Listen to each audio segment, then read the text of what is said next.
সম্মানিত ভিউয়ার্স, আসসালামু আলাইকুম।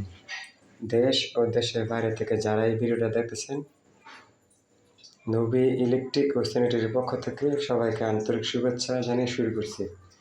তো আজকে আরেকটা স্যানিটারি কাজ শেষ করলাম। এই যে এটা হচ্ছে আমাদের ঠান্ডা পানির কল, এটা হচ্ছে গরম পানির। এটা হচ্ছে আমাদের গরম পানির কল, এটা হচ্ছে ঠান্ডা পানির। আর এখানে আমরা সাবানের কেসটা লাগাইছি, এই যে। আর এখানে হচ্ছে আমাদের হাইকমোড, এই যে এই জায়গায় হচ্ছে হাইকমোড, এটা হচ্ছে পুশ শাওয়ার। আর এখানে আমরা কাপড় ধুনি লাগাইছি। আর এই জায়গায় আমরা এই যে অ্যাডজাস্ট ফ্যান ফিট করেছিলাম, কারণ ওই পাশে হচ্ছে